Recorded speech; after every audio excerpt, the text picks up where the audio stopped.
Programmation musicale, voice track, gestion publicitaire. Nyota FM. Et un support technique, c'est sur Nyota. Écoutez, c'est une nouveauté.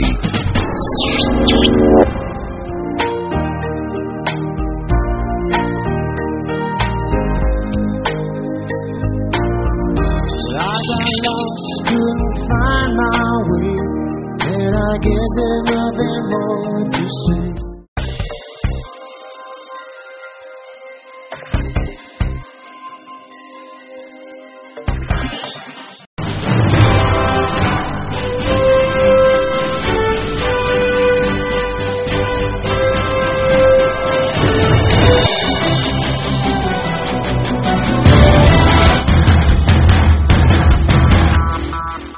Dimanche de novembre 2014, nous sommes heureux, madame, messieurs, de vous retrouver pour cette édition vespérale et dominicale sur Nyota Télévision. Merci de nous avoir choisi pour vous informer.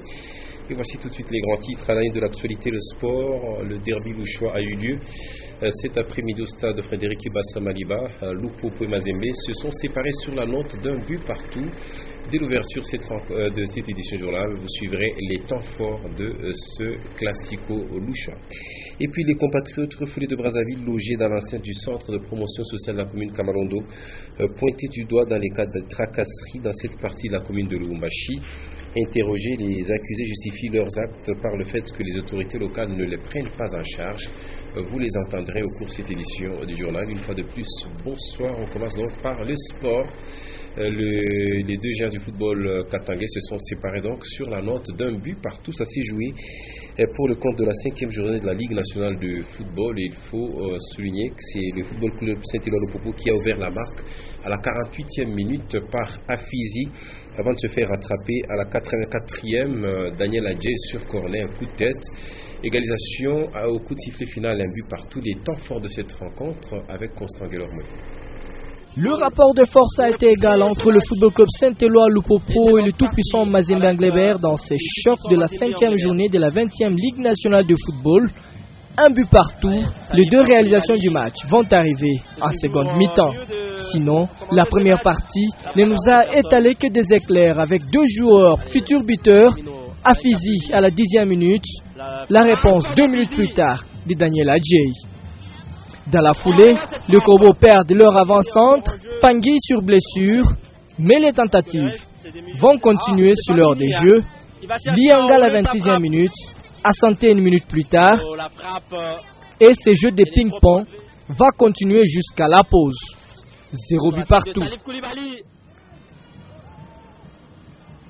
Allez, peut-être l'une des dernières actions à l'avantage de Lupopo. Et Robert Kidiaba. Pendant la seconde partie du match, les cheminots vont allumer finalement la mèche. 48e minute, la combinaison Lianga-Afizi finit dans les filets de Robert Kidiaba. 1 but à 0, c'est Lupopo qui passe devant Mazembe. C'est clair que les hommes de Patrice Carteron étaient obligés de réagir. Assanté le premier, ensuite Kalaba. Mais ce sont des ratés qui sont tout aussi au rendez-vous. À force de forger, Assanté obtient un corner qui va trouver la tête de Daniel Adjé. Ça fait un but partout. La rencontre s'emballe à la 84e minute. Les jaunes bleus veulent une nouvelle fois prendre de l'ascendant sur le grand rival. Mais celui-ci résiste et il inquiète même lors de la dernière action avant le coup de sifflet final. Un but partout. Résultat entre les deux formations. À suivre cette frappe écrasée. Le Corbeau qui se sont créés deux occasions. Et voilà pour les temps forts de cette rencontre. Et Constant Guelorme nous ajoute un pied au classement partiel. Lupopo passe à la 2e place avec 9 points. Et puis Mazembe devient 5e avec 5 points dans le groupe A dominé par Lubumbashi Sport qui compte actuellement 10 points. Dans le reste de l'actualité, à l'approche de la révision du Code de la famille sur notamment l'autorisation maritale, les avis divers selon que l'on est pour ou contre cette révision. Alors au-delà de l'interprétation que certains hommes en font, les femmes, elles, se justifient cependant. Elles font remarquer que les excès ou les insoumissions devraient être évités à ce sujet.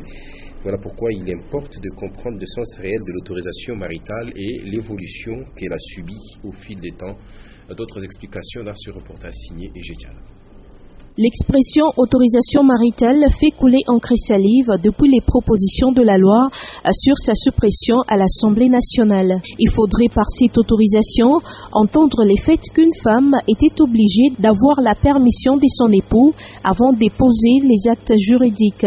Parmi ces actes, il y avait la signature des contrats, l'exercice d'une profession quelconque, etc.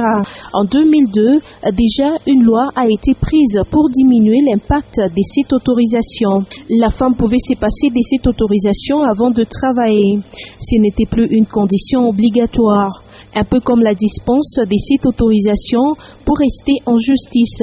Après cette évolution, les élus du peuple congolais et la ministre du Genre avaient constaté que certaines dispositions du Code de famille, ou mieux la loi de 1987, étaient restées en contradiction avec la suppression de l'autorisation maritale. Pour étendre les droits de la femme en se passant de l'autorisation maritale, l'on veut appliquer cette suppression de l'autorisation jusqu'à toutes les autres conventions. Cependant, l'autorisation n'exclut pas la concertation ou la consultation préalable de son partenaire. Ainsi, l'équilibre du ménage sera maintenu si l'on ne fait pas d'abus. Une mauvaise interprétation déclencherait des querelles entre mari et femme. Et puis je le disais en titre, les habitants des environs du centre de promotion sociale de la commune Kamalondo se plaignent de la tracasserie dont ils seraient victimes de la part de certains compatriotes refoulés de Brazza qui sont logés de ce côté-là. Interrogés, ces compatriotes déclarent qu'ils sont négligés par les autorités locales, ce qui les pousse à adopter certains comportements non désirables. Rufin Kibambe, reportage. Expulsés depuis le 11 avril 2014 de Brazzaville, les 152 familles venues à Lubumbashi au Katanga, au centre social de Kamalondo, sont logées dans une grande salle de ce centre où hommes, femmes et enfants sont confinés avec leurs biens dans un bâtiment délabré. Quant à la nourriture, chacun se débrouille comme il peut. On mange très difficilement, il est des jours où on ne mange même pas. Nous demandons aux autorités de Lubumbashi à nous réintégrer socialement. Je dis de manière en tant qu'on est allé voler au marché, qu'on ne nous condamne pas, qu'on ne nous arrête pas, parce que nous sommes des Congolais, on ne peut pas mourir. Par manque de moyens pour subvenir à leurs besoins de ménage, certains d'entre eux sont soupçonnés de tracasser les paisibles citoyens pendant la nuit sur les avenues des sports, de l'école, Caravia et aux alentours du marché de bois.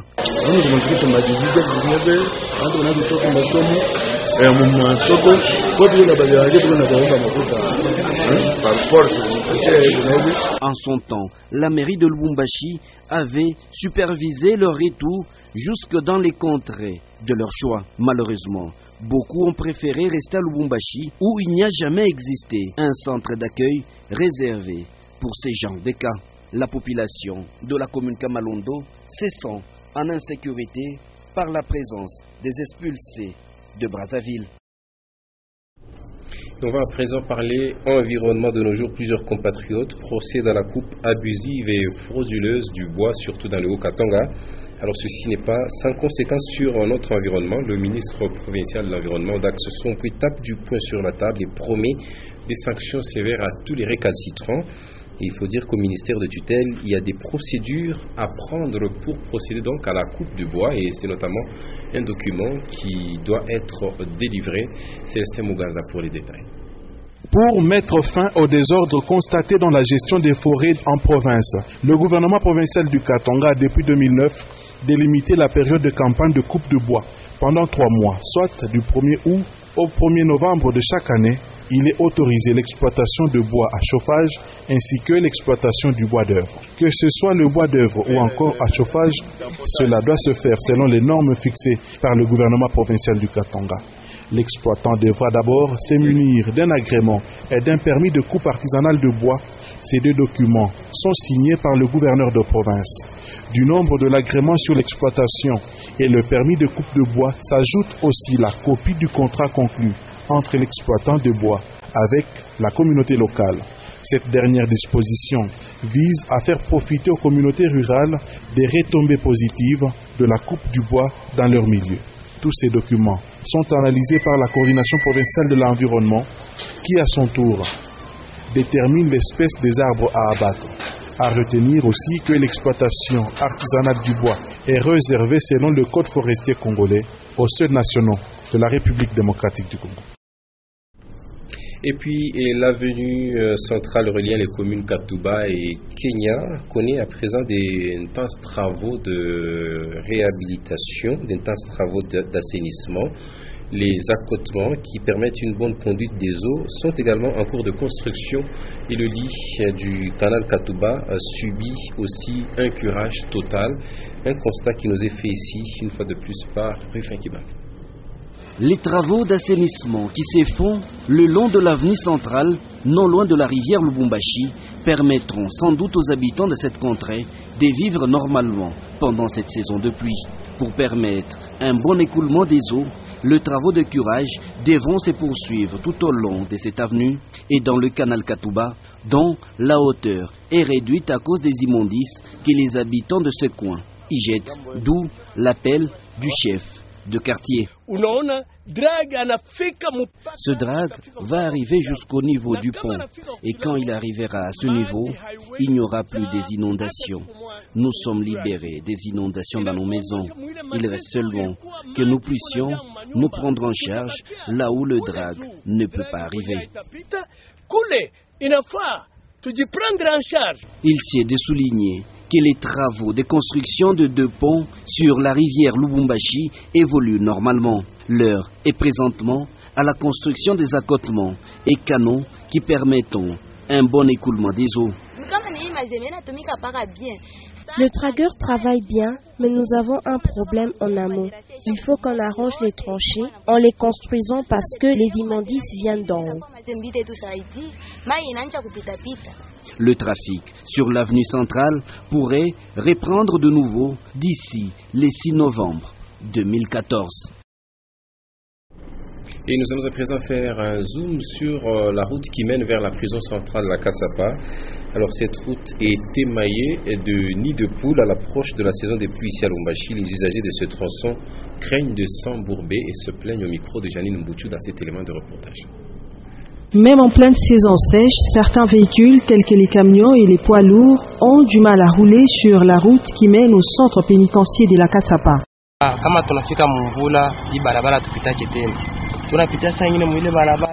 Cette route est impraticable pendant la saison des pluies. Nous éprouvons beaucoup de difficultés, que ce soit les véhicules ou nous, les motards. On ne sait pas circuler sur cette avenue.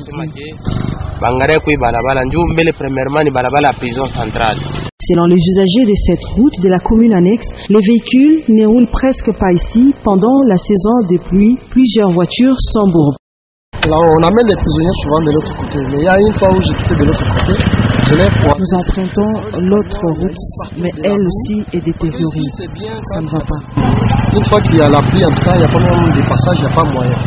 Le souhait des habitants de cette partie de la ville de Lubumbashi est de voir cet axe être réhabilité pour leur permettre de bien se déplacer, mais aussi pour les déplacements confortables des détenus obligés de passer par cette route. Et à présent, on va revenir sur les temps forts et à marquer l'actualité au cours de la semaine qui s'achève. La semaine, en bref, aujourd'hui, porte la signature des Gétchana.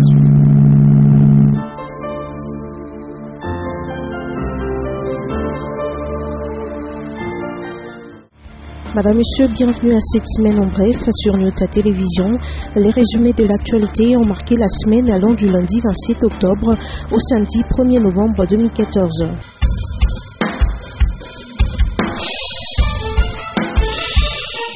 Lundi 27 octobre, l'on retient à la une cette arrestation d'un présumé suicidaire recherché en Bushma et Kananga. Un joli coup de filet réalisé par la police nationale congolaise. Les renommés Mukenge serait l'un des cerveaux de l'insécurité au quartier Jekamine Kisanga et autres. Au quartier Gambela par contre, un jeune homme de 26 ans a été retrouvé mort dans sa maison sur l'avenue de la Moto. À première vue, l'on penserait à une pendaison, mais quelques signes sur les corps de la victime font allusion au meurtre.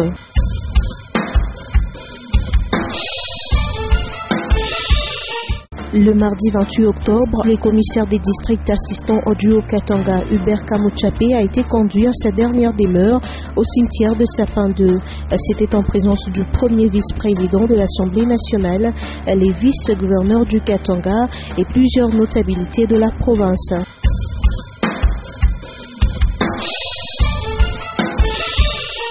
Mercredi 29 octobre, le nouveau consul général d'Angola, accrédité en RDC dans la province du Katanga, a rencontré les maires de Lubumbashi, Jean-Oscar Sanguza Mutunda. Le docteur Sébastien Okudzito ambitionne partager les expériences entre la ville de Lubumbashi et la ville de Luena.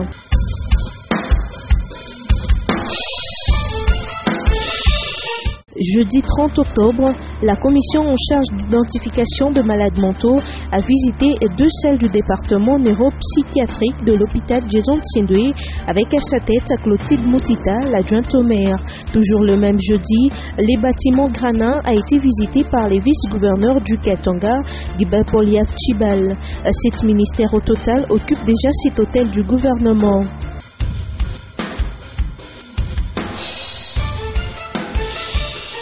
Vendredi 31 octobre, à la commune Ketouba, une maison a été rasée puis incendiée.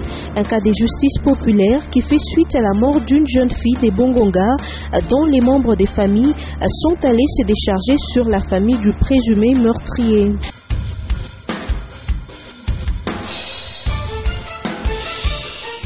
Samedi 1er novembre, la semaine se clôture d'abord par cette annonce de la délocalisation complète du marché Terminus Golf, et cela dans les cadres de l'élargissement de la route du Golfe.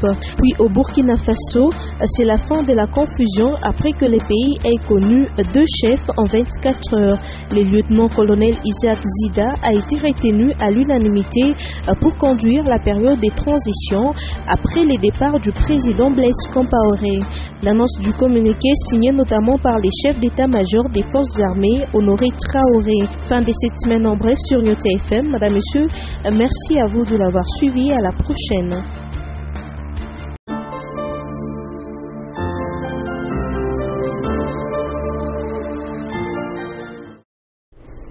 Voilà, merci à Ege Tchala pour cette semaine en bref, et ça sera tout pour cette édition du journal, mais vous retiendrez pour l'essentiel de l'actualité ce match nul entre le tout-puissant Glebert Mazembe et le Football Club Saint-Hilaire de Poupo. Ça s'est joué pour le compte de la 5e journée de la Ligue nationale de football ce dimanche 2 novembre.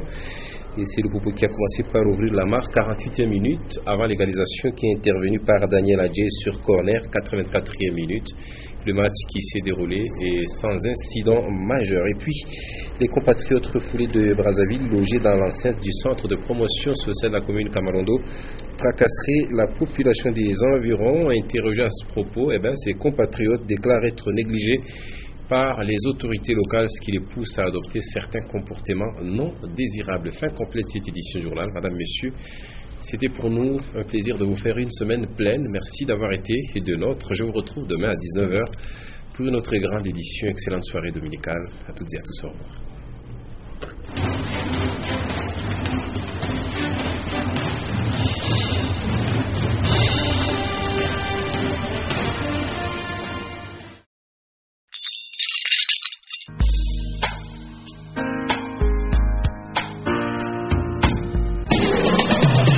Programmation musicale, voice track, gestion publicitaire. Nyota FM. Et un support technique, c'est sur Nyota.